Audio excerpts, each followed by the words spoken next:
Hello, everyone. Welcome back to the One Talk podcast. You're here with your host, Ryan McCarthy. And today we are joined by Niamh Sullivan. Niamh is the founder of Infix Studio. And in today's episode, we explore the incredible journey of resilience and also the transformative power of storytelling. From overcoming a life-threatening illness as a child to harnessing the impact of narratives in business, Niamh shares a unique perspective on the importance of setting big goals, surrounding yourself with a strong support system, and finding joy in the journey. Niamh's insight to the art of communication, the value of reflection, and the parallels between personal and professional growth provide an inspiring blueprint for anyone looking to make their mark. This conversation is a testament to the remarkable ways in which our experiences can shape our purpose and drive us to achieve the extraordinary. This was such an awesome conversation. It was one that I really enjoyed myself, and I can't wait for you all to dive in and check it out. But in other news, October's GoFundMe is for baby Boston. He's a baby boy fighting leukemia, and he's I guess you would say, the awareness or sponsor for the podcast for October.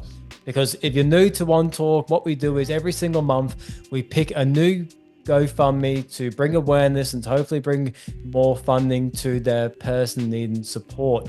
And for October, we chose Boston. He's a 16-month-old baby boy fighting leukemia, and we want to do as much as we can in spreading the awareness and also providing as much support as we can for Boston and his family and the journey with fighting leukemia. So check it out, the bio. I'll leave the GoFundMe link there as well. I'll also leave all the links for Niamh in the bio of this episode. And also quickly, if you could please leave this podcast a rating, it means so much. If you're on Spotify, Apple, if you could leave a review. If you're on YouTube, if you could subscribe, it would mean so much in terms of helping this podcast grow, but also reaching a larger audience. That would be highly appreciated. But without further ado, let's welcome Niamh. Thank y'all. Thank y'all. The marathon continue. Victory lap tonight, though. Victory lap tonight.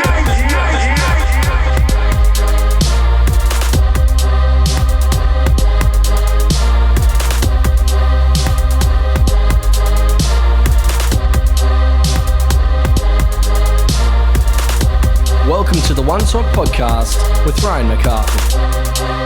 The marathon continues. That's what you would say.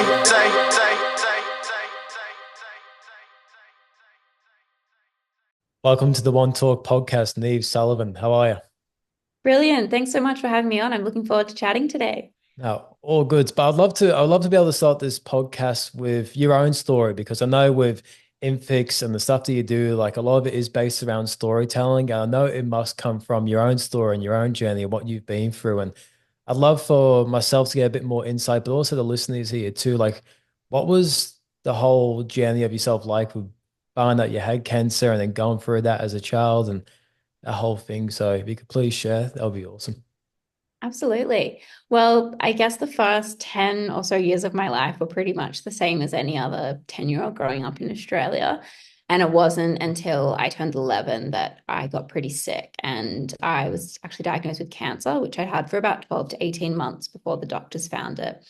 And I was pretty sick because I'd had it for so long that I ended up in a coma and, spent about 10 days on life support where my parents were really unsure and the doctors were really unsure of whether I'd wake up, and if I'd wake up, what sort of state I would be in. So a huge period of uncertainty for them. And then on Christmas Day of 2008, I woke up from my coma and started on that period of 2 years of chemotherapy and treatment and learning how to walk and talk again, which was a pretty challenging time given it was my last year of primary school. I was meant to be going into high school and hitting all these exciting milestones with my friends. So definitely the pathway changed there.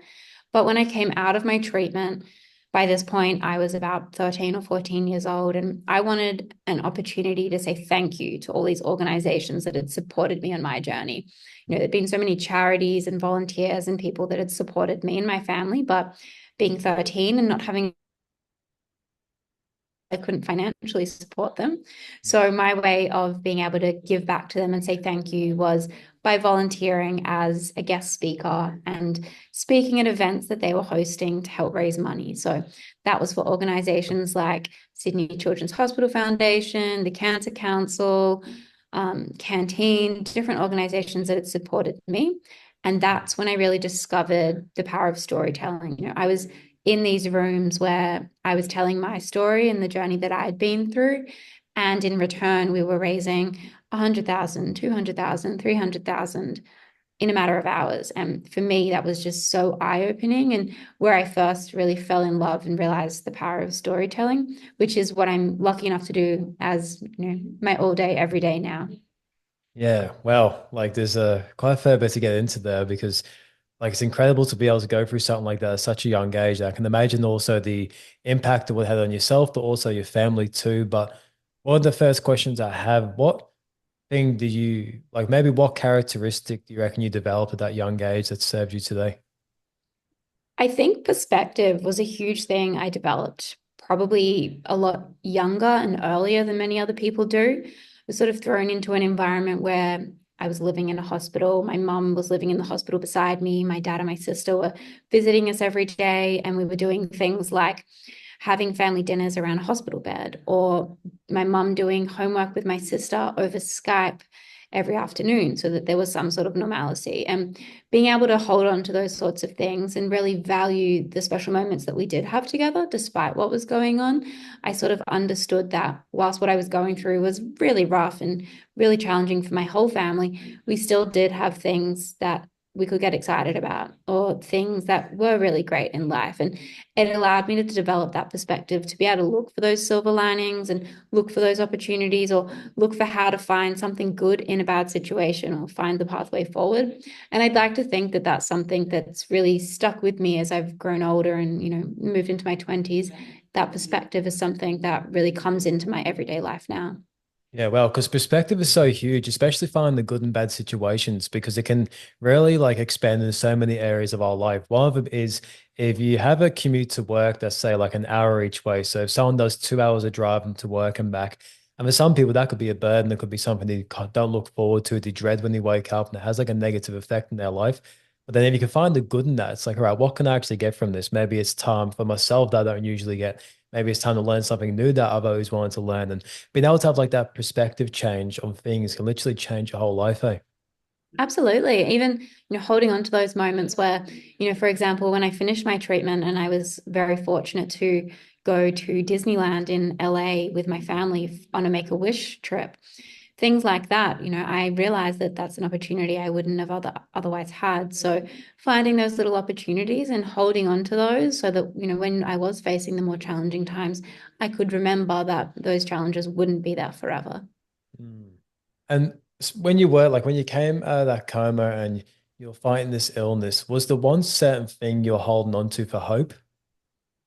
Yeah, there was definitely a sense of hope there. I mean, I think being a child and seeing my parents and my sister struggling a lot or feeling so confronted by everything, I almost felt like I had to stay hopeful. I had to do it for them, because it's a weird thing. You don't know how to handle it because the pain you're experiencing is causing other people pain. So you want it to go away, if only for the fact that it makes other people's lives better, is how I felt. And that was my experience. So holding on to hope wasn't just hope for me, it was hope for them, hope that my sister could go back to school as per normal. She could have her sister there with her. My parents could continue working full time and it not be from a hospital bedside. Those sorts of things I held on to and held out hope for. And I would say that it ties into that perspective as well. Yeah, and it also shows as well like how important it is to have like good people around you there to support you, especially on your darkest days as well, because that can go out to so many areas of our life, whether it's personal, business, or whatever it may be. Like having a strong support network, whether it's family or friends or whatever it may be, having those people there can literally get us through the darkest times, but also help us succeed in the best of times. Absolutely. And I think it does show you who the most valuable and special people are in your life. I was so fortunate in that I had family fly in from overseas, interstate, to support my family. I had friends that visited me on Christmas Day when I'd just woken up out of my coma. And particularly, I had my mum, my dad, and my sister. And after having been through that experience, we became incredibly close. We were close beforehand, but going through something like that brings you together like nothing else can. And despite it being so many years ago, we're still such a close-knit and tight family now. And I would say that it really does come back to that because we've had these shared experiences that no one else will probably have and won't understand why you have particular perspectives. So it keeps us very tight. Yeah, it's like the anchor for it all, hey. And Absolutely. And I've now got them there for no matter what it is, whether it's a business question, a life question, or a laugh, I know that they're always there. yeah, and I feel like that's also served you in business too, knowing that you can depend on people for support. Because I know when some people get into business, they may struggle with delegating or getting people involved. But do you think that may have served you? Definitely. When I first finished university, I'd studied journalism communication. So I went into a role at Channel 7 where I was a TV reporter and I was the only TV reporter in that newsroom. So I had a lot of autonomy and I had to do everything myself. There wasn't anybody to do anything for me. When I left that, I became a freelance writer and strategist. So again, it was all about me. I had to do everything and there was nobody that I could delegate things to. So when I did start Infix, which is the creative agency that I run now, one of the biggest challenges I faced in the very beginning was I actually have to delegate things to other people. I can't do everything. And what helped me overcome that was realizing there's people out here far better at this than I am, or that have completely different perspectives, completely different skill sets. Me outsourcing it isn't a sign that I can't do this. It's a sign that we can do it better together. And that was a huge turning point for me. And then from a mentorship or growth perspective, having people in different spaces that I can go to for advice when I need to has been brilliant because I'm the only person running my business. I don't have a co-founder I can turn to and ask questions. So having somebody from a business background, an accounting background, a creative agency background that I can bounce ideas around with has exponentially helped grow and change the business that I have today. Yeah, especially being able to utilize people that specialize in something is important too, because even myself with this podcast, I tried to learn editing and like for clips and stuff for so long. There was just so much research. I'm like, why don't I actually just pay someone to do it that specializes in it and their whole world is editing, and then I can focus on the podcast. And when I started doing that, I started freeing up more time for other areas of my life because I wasn't having to dedicate 10 hours to this one thing, which then was able to help me grow more things in my life.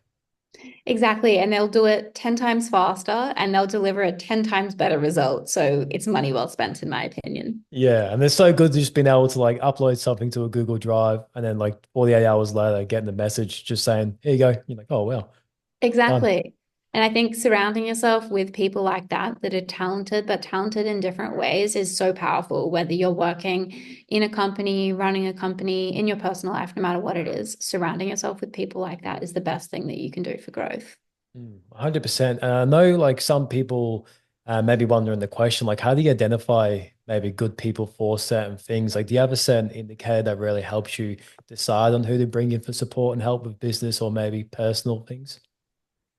There's not really a sort of a set criteria that I have, but the way I like to approach things is I am probably an overthinker. So I approach things slowly, and that actually has worked in my favor because it means I'm not jumping headfirst into something without doing my research. If it's somebody that I'm wanting to trust and share information with and get advice from, that's a gradual process. It's over time, I would be building that relationship and gradually sharing more and more information with them and finding that backwards and forwards bounce. And then only when I'm at that point where I'm feeling comfortable and I've got that track record with that person, that's when I'd be sharing more confidential or sensitive information with them. And for me, that's been great because I have been lucky and that I've met some brilliant people that have helped me in all different aspects of personal and professional life. But there have been a few along the way that, for whatever reasons, haven't been the right person for me. And because I've had that more gradual approach, it's meant that when I've reached the point of realizing they're not the right person, it's okay because I haven't, signed my life away to anybody. You're not in too deep. Exactly. Well, even like you said right there, it's like another great example of finding the good and the bad. Because when you think of overthinking or when people explain to other people that they're an overthinker, they usually say it in a negative sense. But then, like you said, it really helps you see things through or actually think things through them, understand if this is the right thing or unhelpful thing or potential helpful thing. And it's really been able to find the good in some of the things that some people may perceive as bad. Definitely. We were actually only joking about it at work the other day because when people are working in strategy roles and they're creating brand and content strategies, it is such a skill set to be an overthinker because we're considering every feasible possibility, opportunity, pathway, either discounting it or working out how to best tackle it. So what our clients get in return is something thorough, in depth, and detailed, which is only going to boost the outcome for them. Yeah, 100%, because I'm similar. Like I used to always say I'm an overthinker, but I'm like, I'm not an overthinker, I'm a deep thinker. I like that. I might take that on board. Yeah, because I'm like, I'm a very curious person. I think the curiosity is what triggers like the overthinking or the deep thinking because I want to understand something to like, I guess, to the full. And it's also, I guess, making sure that when you do the deep thinking, not to procrastinate at the same time. Have you ever had that line where you've had to maybe put the deep thinking aside to overcome the procrastination or maybe find a balance between the two? I've experienced that most probably in terms of running a business. And my background is in journalism and communications. It's not in business, it's not in finance, HR, any of those sorts of things. So when it comes to making decisions about projects and creative projects and strategy and communication, that comes to me naturally. I feel like I know what my answer is before I've even thought about the question. In the early stages when it came to business, I definitely probably dragged my feet more than I needed to on some elements and some decisions because of that overthinking and wanting to make sure I wasn't making the wrong decision.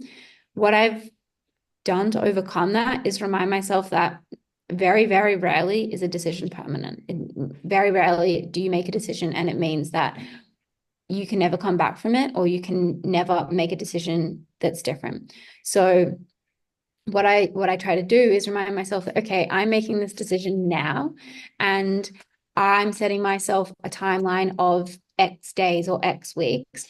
If this decision hasn't paid off or isn't the right decision at that time, that's when I'll reassess things because otherwise I would make a decision and then the next day I'd be going, oh no, maybe I shouldn't have made that decision. Maybe I shouldn't have sent that proposal like that or made that hiring decision. So just trusting in time and knowing that there are multiple right ways to do things has been a game changer for me.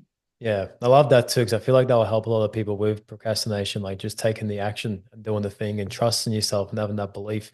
Because the thing you're probably procrastinating about is probably something you already know what to do or need to do or something you're already experienced in. Oh, definitely. Or I've forgotten what it was by now. So it wasn't actually a life-changing, significant decision like I thought it was in that moment. Yeah, 100%. A lot of people think that you have to be amazing to start, but you have to start so you can become amazing. Like the starting comes first. The starting, in my experience, is the hardest part. I mean, leaving a safe full-time job that was my dream job at university to going into being a freelance writer or strategist to then starting a creative agency when I'd never stepped foot inside a creative agency before felt like scary decisions. And starting just felt huge and enormous. But breaking it down into the step by steps and knowing, hey, I can take 4 steps backwards and still start all over again and it'd be fine. Yeah. That's been great. Could you talk to me about that process? Because I know like quite a few people out there, they want to maybe step away from the career they're doing and maybe open up a hair salon or maybe they want to open up a tattoo shop or whatever their passion is in business and they want to pursue that. Like, what was that transition like of stepping out of certainty? So I guess stepping into uncertainty, but knowing that it really aligns with where you want to go to next. For me, I was at uni and I was studying journalism and communications. And right from my very first day, I had in my mind, I want to be a Channel 7 TV reporter. And that's pretty much what I set my eye on from the very beginning and went out of my way to do whatever I could to get that job. I was taking every internship under the sun. I even got to the point where my uni stopped paying for my insurance for my internships and I had to start paying for it myself. But I was like, I'm committed to this. I'm getting this job. And then getting the job and 12 months in, realizing actually, this isn't my dream job. It's great. It's a great learning experience, but I don't want this forever.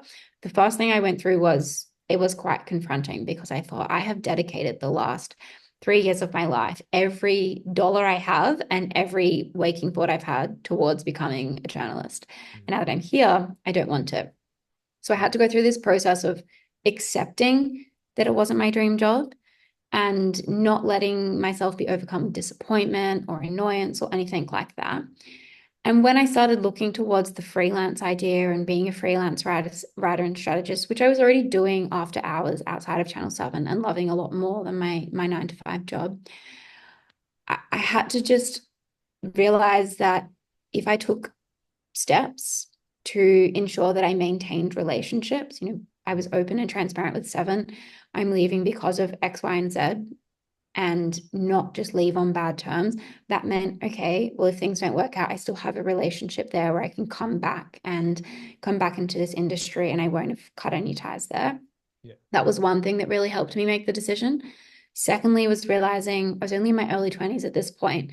If everything fell over, I didn't have any responsibilities. I moved back home with my parents so that I could restart the job. All of these sorts of things. I had a safety net underneath me, which was great. I don't think it's essential, but for me, it helped with my overthinking to know that it was there. And thirdly, it was just knowing that that was what I wanted. And I think I would have always regretted it if I hadn't explored it. I wasn't 100% certain that that's what my future would be, but I just had this feeling inside me of that interests me more than my 9 to 5. I'm coming home from work and that's what I'm thinking about. I need to explore that to know, yes, that's the right thing, or no, it's not. Then if it wasn't, I could go back to journalism knowing, actually, maybe this is my thing. I was wrong. That's not what I wanted. I love that. I would have regretted it if I never explored it.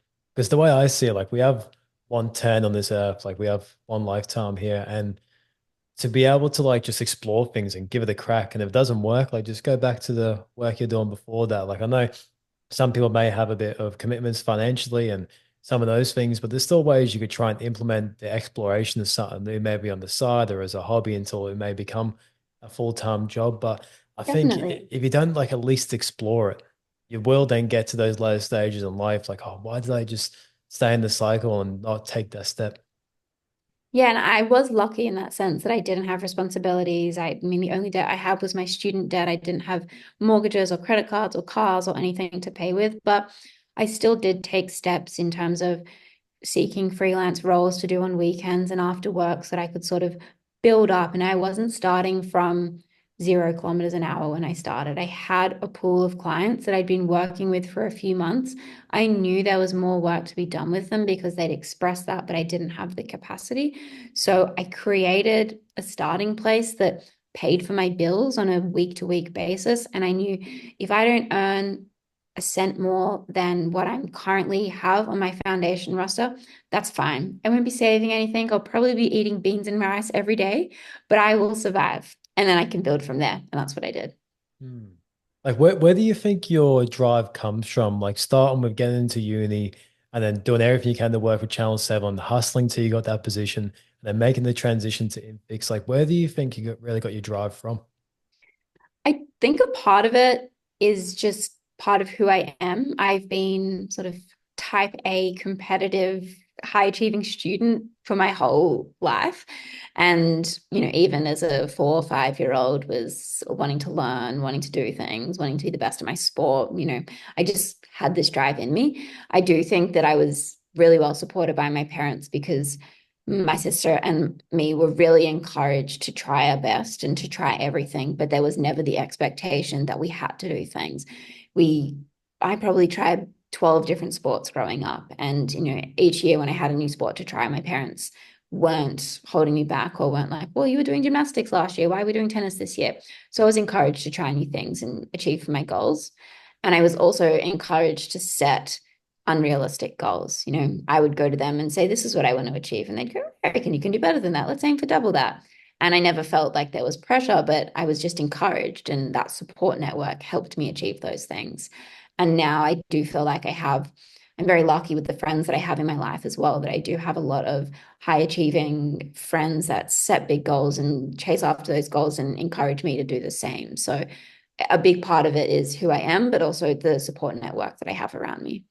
Yeah, well, because that pinpoints as well the importance of setting those big goals, and sometimes you have to be a little bit delusional, and sometimes you have to be a little bit delusional yourself. But I feel like if you don't have that little bit of sense in you, like you're not going to go and do these great things that you set out to achieve. Like I can imagine with yourself, like we're getting the Channel 7 job, that would have been like a massive goal that you just hit. Doing the TEDx, that would have been a massive for yourself to hit.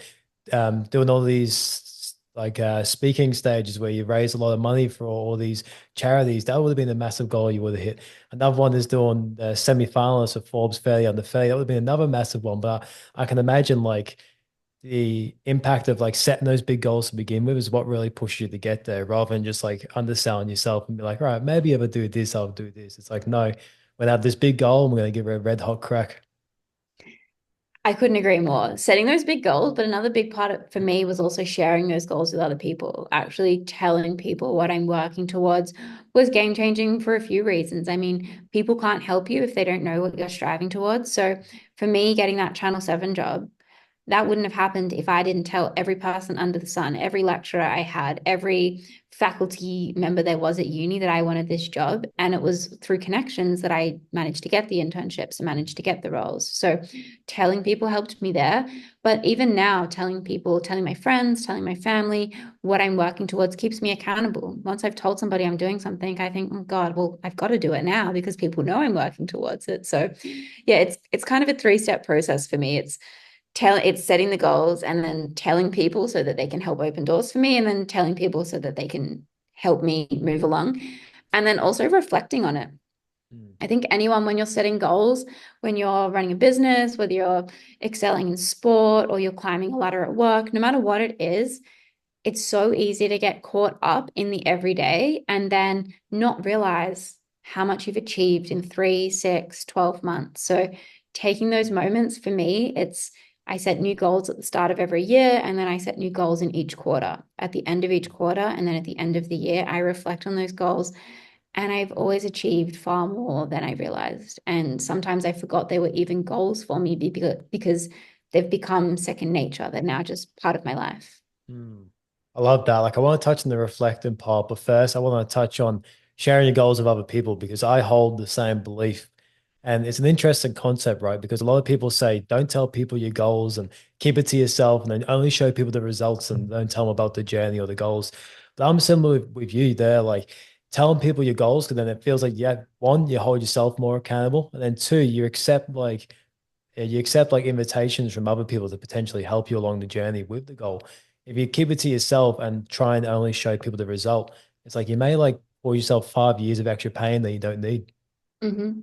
Oh, definitely. And I think there's a fine line between telling people your goals and them getting excited about it and then bragging or boasting about goals. Doing it in the right way is it doesn't come across like that. It doesn't come across like you're bragging or boasting or showing off or anything like that. It's just about being open and having honest and authentic relationships and communication with people. And I think in return, you find that these people will then start sharing what their goals are and what they're working towards. And you might find commonalities, you might find things that are different that you can learn from. So it's a great way to also learn from the people around you. Yeah, exactly. And then you might share your goal with one person. They're like, oh, my uncle's stepdaughter knows this and this and this. Like maybe I can make that connection for you too. And then just by you expressing that to someone, I guess you trust, then it can really open up more doors.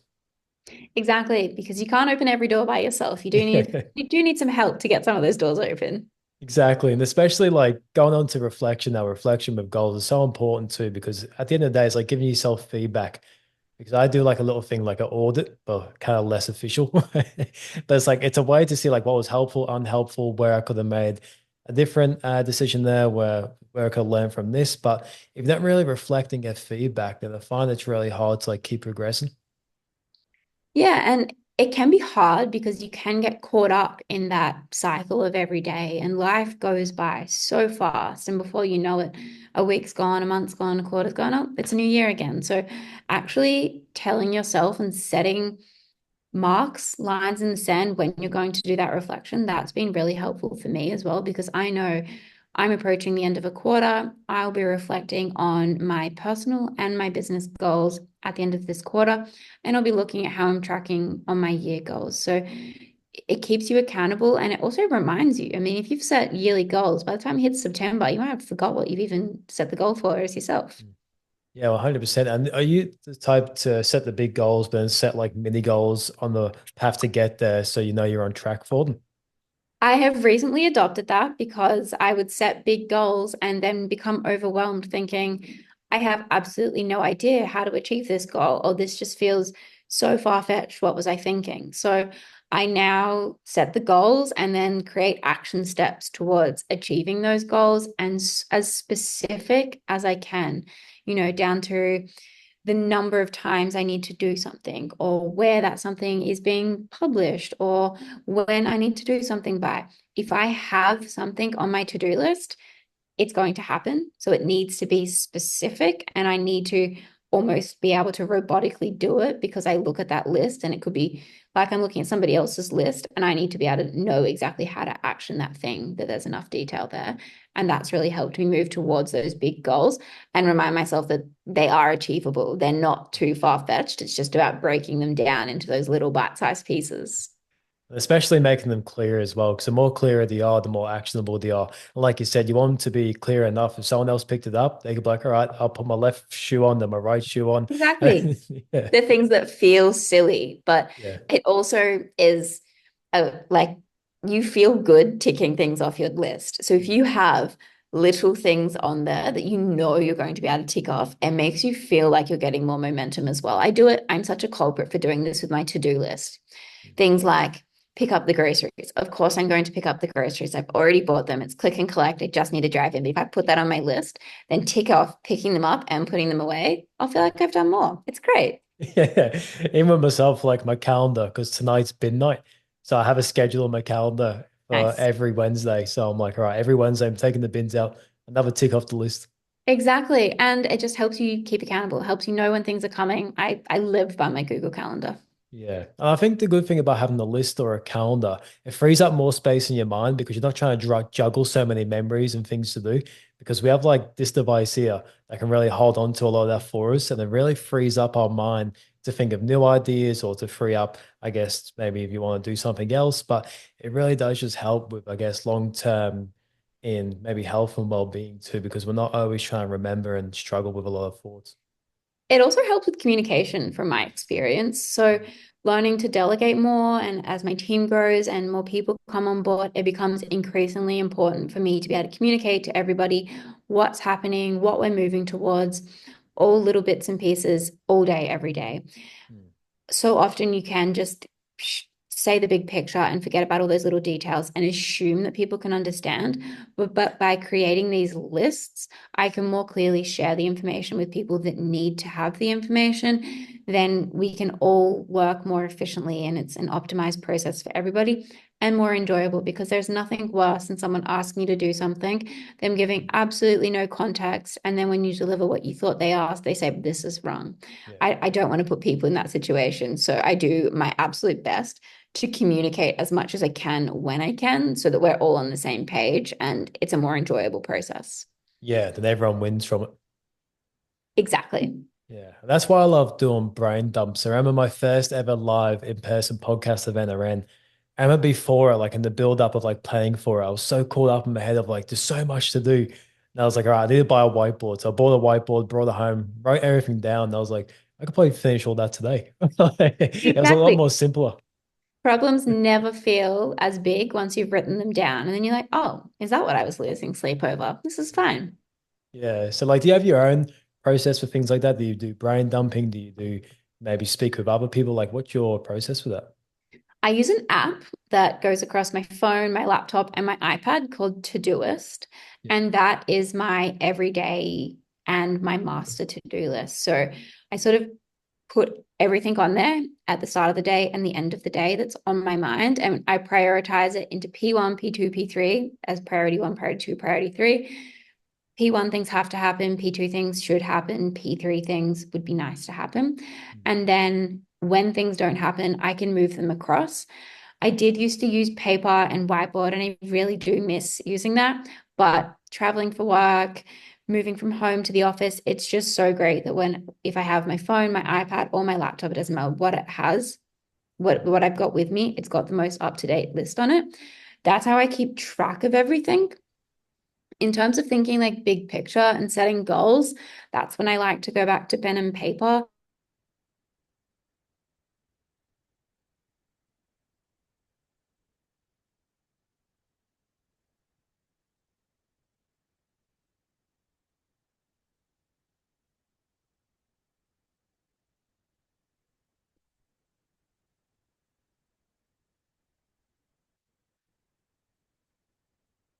and then creating vision boards from those lists and from the mind maps so that I'm visually reminded every day when I open my laptop, seeing my background, this is what I'm working towards.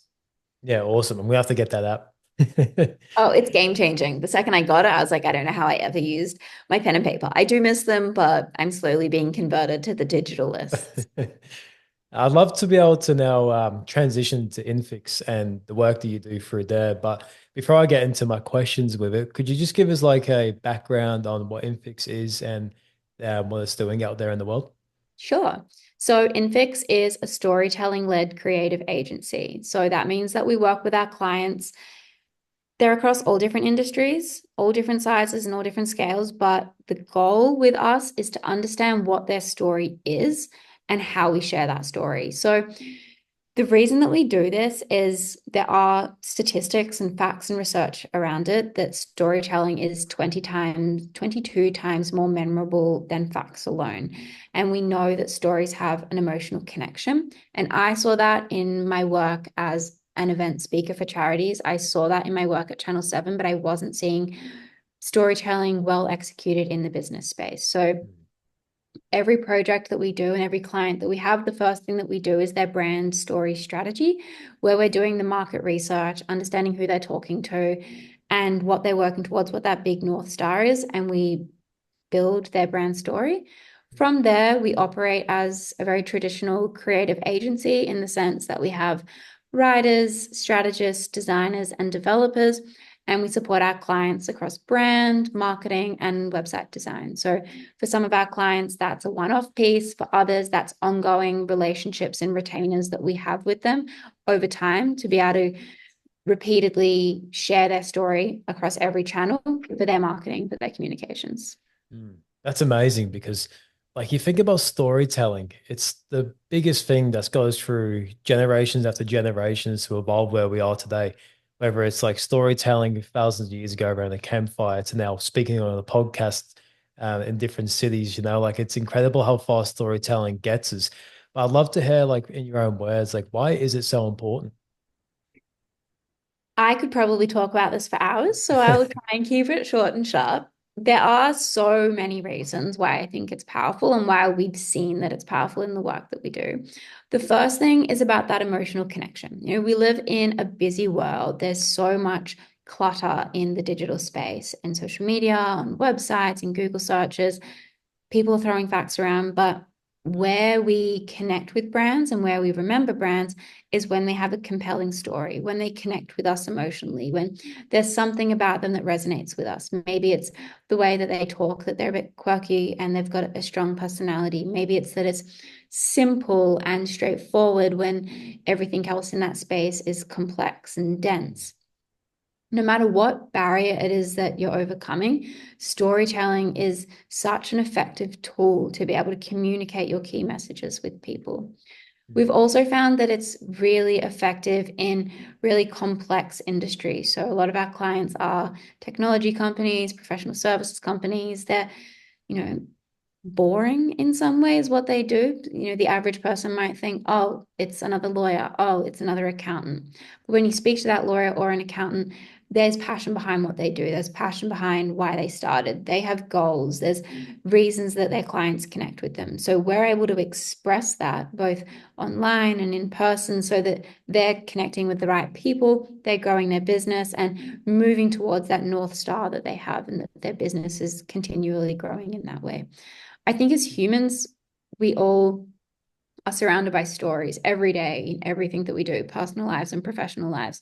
So if we can make it more seamless, that transition from sharing a story with your friend to a brand sharing a story with you, we're far more likely to connect with them and stay connected to them. Yeah, and it's so evident as well because for myself, I'm more inclined to purchase something or get involved with a brand or a business as like a consumer if there is a story there and I feel emotionally connected to it. A perfect example is like going to the markets, and you see like the business stores or the stores set up in the markets. I feel like more inclined to buy stuff from a market because I'm meeting the person, I know their story, Oh, I we know all I know are. why they're starting. But like if there's no, I guess, emotional attachment to it, like you said, it could just be another lawyer, another real estate, another whatever it is. But once that emotional attachment gets there, and you start understanding the person behind it, You don't feel like you want to support them as well as like getting the product or getting whatever it is they're selling. Exactly. And another space where we see that and see that it's so powerful is a lot of our clients are raising capital. So we're working with them to help them connect with investors. Investors have hundreds, hundreds and hundreds of pitch decks crossing their desk every day, every week. There's numbers in there, and every business is presenting themselves as we are the next Uber of this industry, the next Uber of this industry, and that they're on track to becoming that unicorn business. Now, that's great, and investors are looking at that information because obviously they need to get a good return on their investment. That's their role.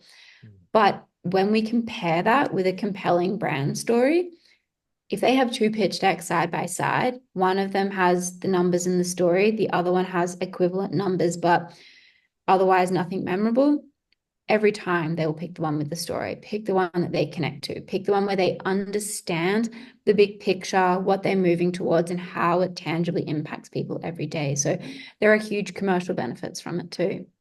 Yeah, definitely. And that just shows why it's important for brands and businesses to start getting involved in an agency like yours to be able to start, I guess, putting together their storytelling and sharing their story and getting like it just gets people behind the brand. And like I said before, like even if people don't initially buy it, you initially want to support it.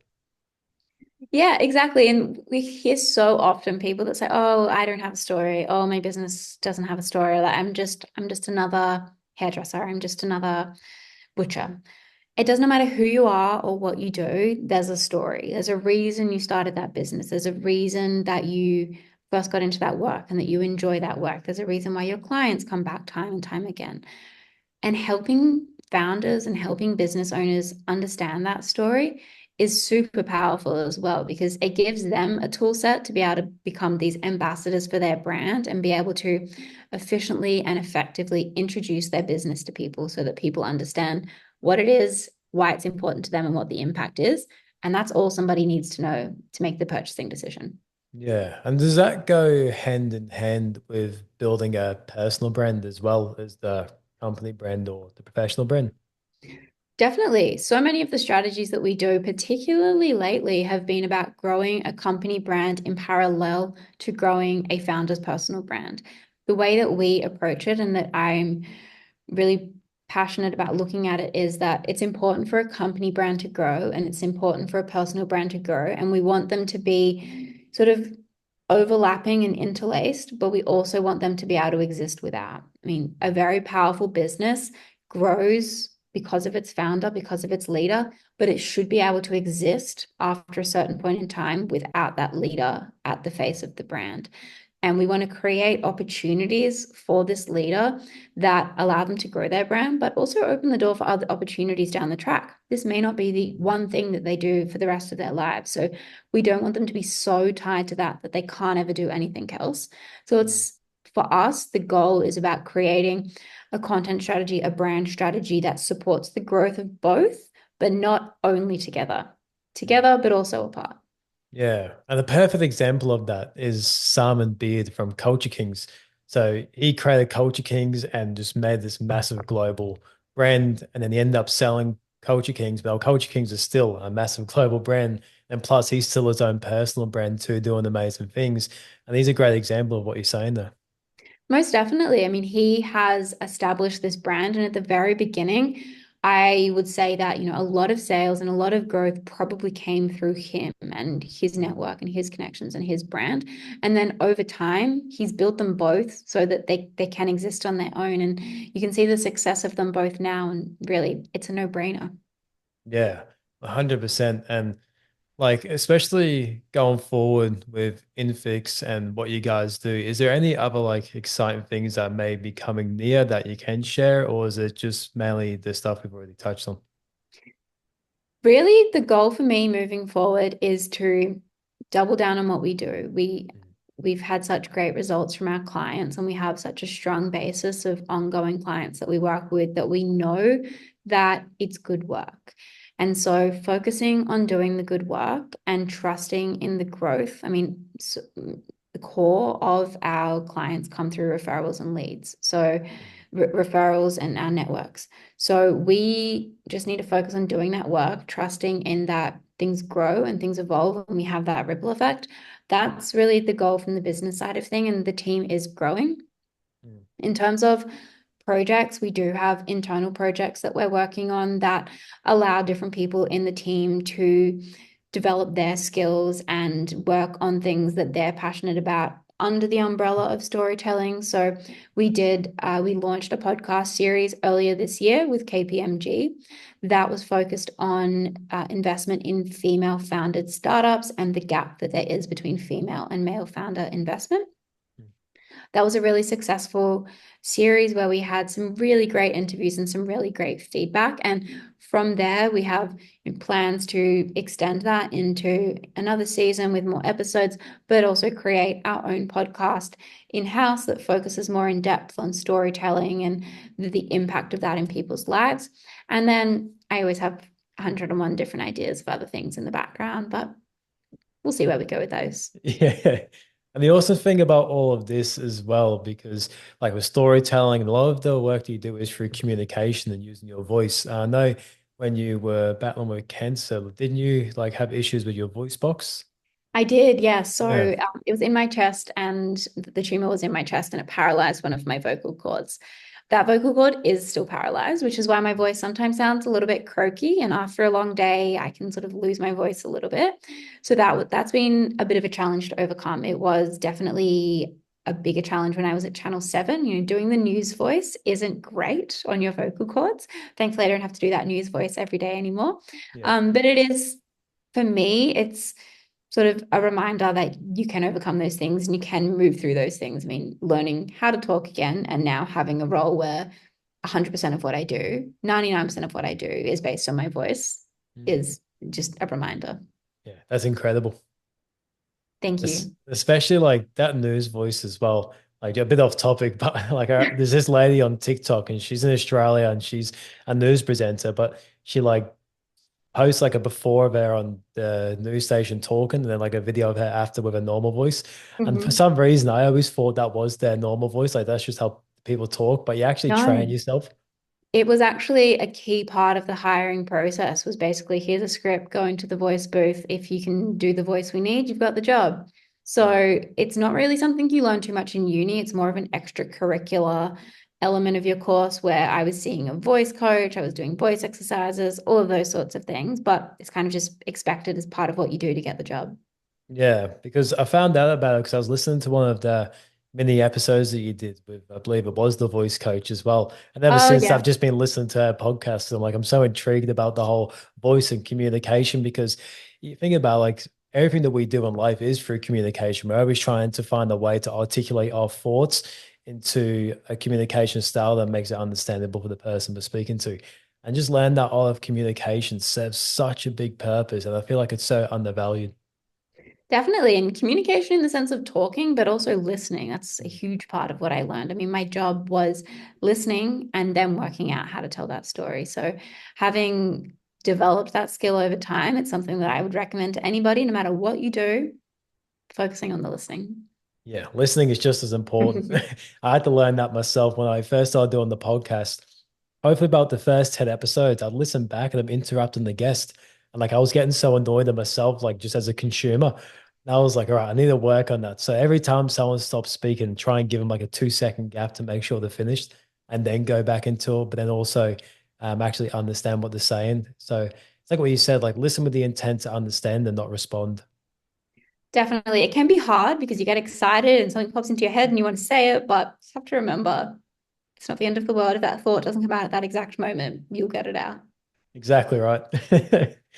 But Niamh, it's been an absolute pleasure chatting with you today. But at the end of every episode, I like to give the guest, I guess, the stage, if we will call it, to maybe share anything that's on your heart, share anything that you want with business or personal life. It's completely up to you.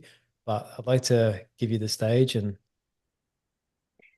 I think for me, the biggest thing is setting the goals, chasing the dreams, wanting to move the dial is great, but it's just important to make sure you're having fun along the way. I mean, laughing every day, surrounding yourself with good people, that's what really matters at the end of the day. So set the goals and chase after them, but make sure you're enjoying the process and don't be afraid to reroute if you're not, and surround yourself with people that are cheering you on and making sure you have fun too.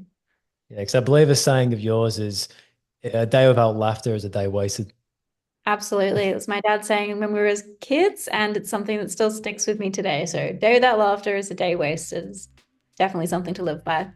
That's awesome, Niamh. I just want to say thank you for coming on. Also, everyone listening, I'll leave every link to find Niamh, like LinkedIn, Instagram, website. Everything will be in the bio of this episode. So please jump in there. Niamh, thank you. Thanks for having me. It was great chatting.